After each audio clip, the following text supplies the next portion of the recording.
disease, cold. Many more were killed. From acidic tales of the Holocaust.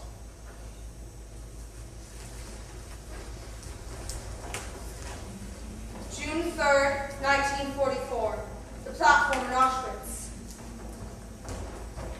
With a point of his finger, Dr. Mengele separated me forever from my mother, sister, and other members of my family.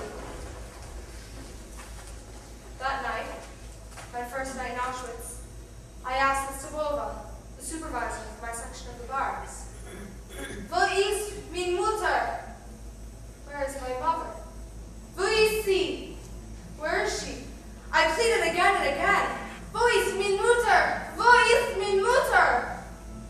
Finally, the healthy-looking Stabova grabbed my hand, pulled me to the barrack door, and pointed to the chimneys belching their gray smoke into the night sky. "Dort ist ihr Mutter. Dort ist ihr Mutter.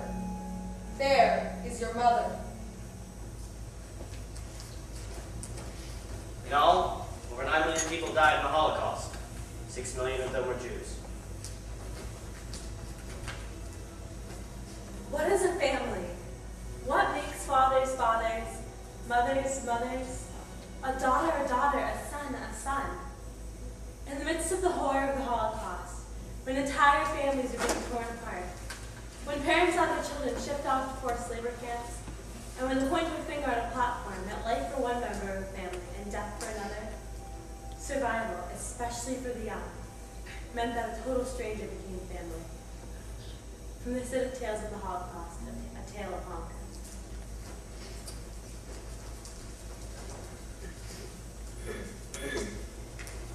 This is the story of the kids. In the midst of all the horror that was all around me, I was lucky enough to receive 3 passports to a South American country. Unfortunately, by the time I received them, my wife and our young grandson had both perished, along with my daughter and her husband. As terrible as this was, I knew I now had the means to save 2 other Jewish souls, a middle-aged woman and a young boy. Soon I was besieged by parents bringing their young sons to me, begging me to save their lives. It was too much. How could I possibly choose one child out of so many? I told the Judenrat, the Jewish authorities, to decide, and when they had, to bring the child to my apartment. A few days later, a father arrived with a young boy.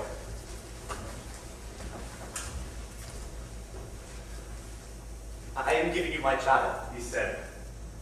"God should help you, so that you should be able to save my son." And then he bent down and kissed the boy on his head.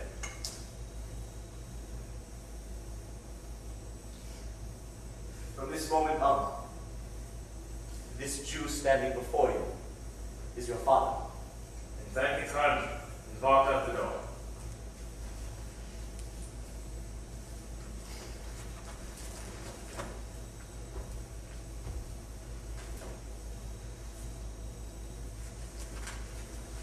A few days later, the boy and I were deported to Bergen-Belsen.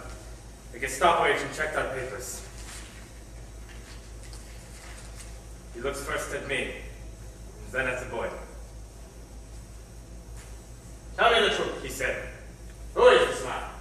I was terrified by what the boy might say. Both of our lives hung on his answer. From this moment on, this Jew standing before you is your father. He's my father. He said. Your father. This old man is your father. Yes, this man is my father.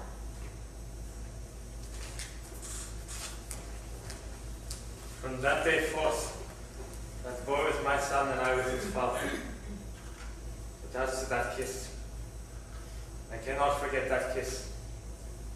It has followed me all the days of my life.